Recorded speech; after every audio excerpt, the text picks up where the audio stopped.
This is the U.S. Peace Council delegation coming to you live from Caracas, Venezuela.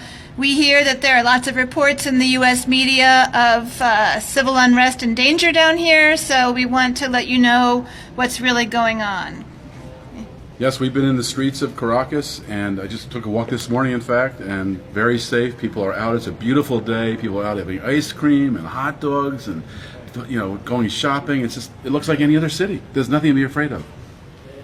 It's amazing. You read about these situations where the U.S. would manufacture a crisis, but now we're here living it and seeing it.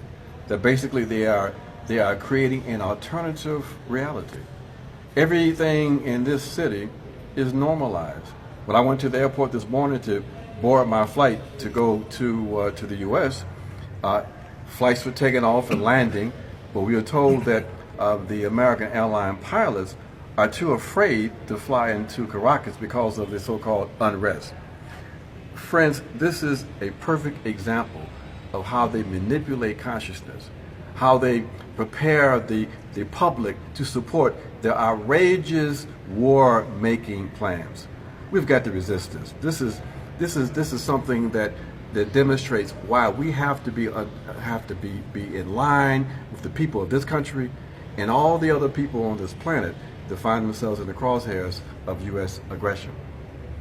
Yeah, I almost didn't get here because American Airlines canceled my flight coming from Miami to Caracas. Luckily, Copa Air was flying, and at a time when American Airlines was saying there was no electricity at Caracas Airport, Copa Air was flying in and out of Caracas Airport.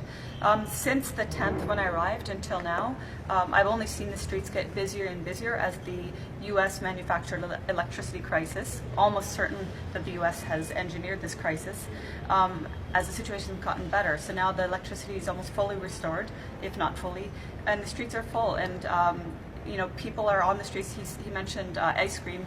I was out walking earlier, and I was filming someone selling cake. And I was saying to the camera, you don't often see cake being sold during a humanitarian disaster. So it's ludicrous. I actually spent 6 months here in 2010, and I don't see a whole lot of difference between then and now. So really what the media is saying is complete nonsense. It's the kind of reports you get from people who are not actually on the streets in the country in question. We've been in many neighborhoods around Caracas, and I would have to say it's safer here in Caracas than it is probably in any major American city. And people are taking care of each other despite all the pressure that's being put on by the U.S. and the electrical blackout that was caused by sabotage. People are taking care of one another. The government has programs in place to make sure everybody's fed. I haven't even hardly seen a person that's skinny, much less starving. And so far I've spotted one person who looked like he might be homeless. Well, there is no crisis here in Caracas. This is an invented crisis by the U.S. government. So the question is, why are they inventing a crisis? And that's what's scary. It is possible that they intend to do something, and Venezuelan people are preparing for it.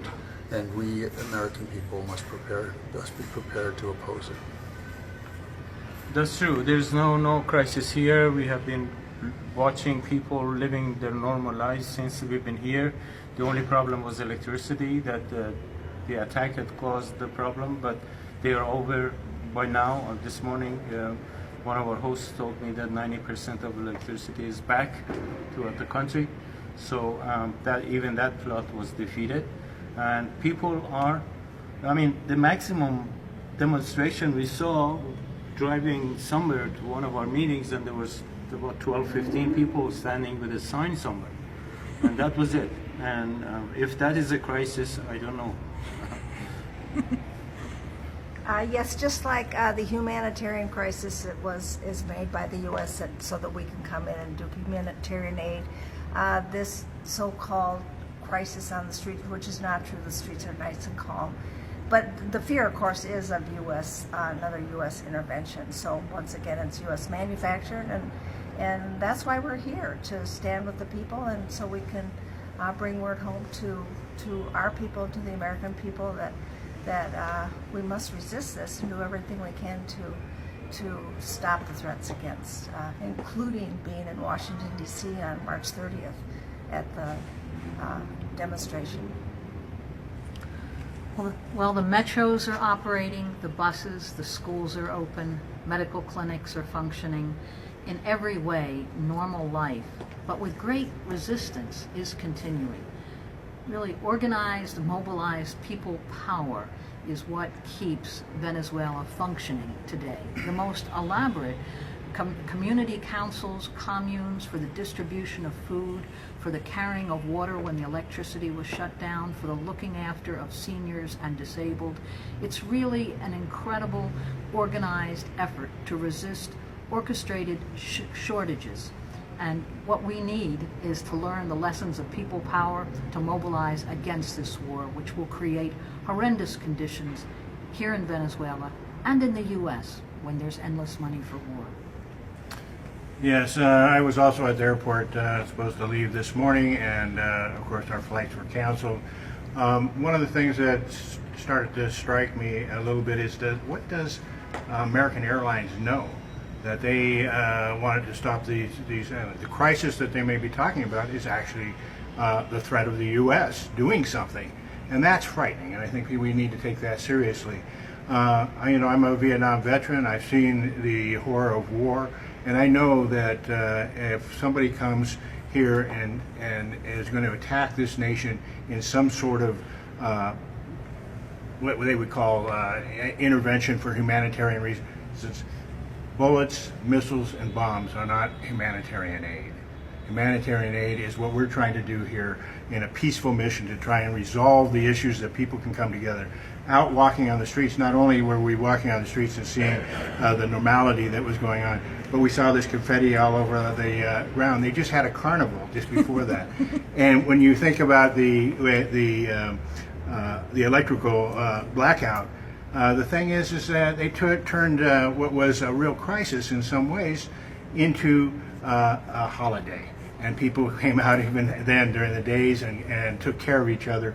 And so I'm really humbled by the people here and their great tenacity to move forward and contain and maintain a normal life under difficult conditions when you're talking about an empire trying to take over their country. All right. So there you have it, my friends.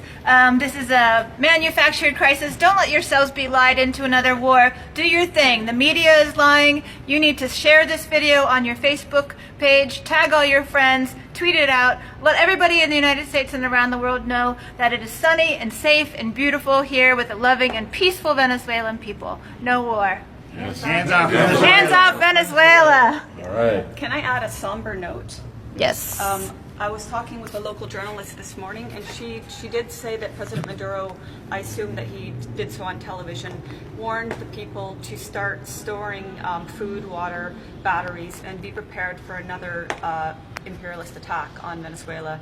And she noted that electricity stations around the country, she didn't say how many, but several is what she said, have been attacked. So although things are good now, there's the potential that there could be another attack on Venezuela's electrical system.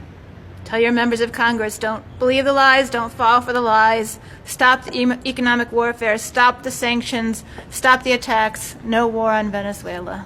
Hands off Venezuela. Hands off Venezuela. Hands off Venezuela.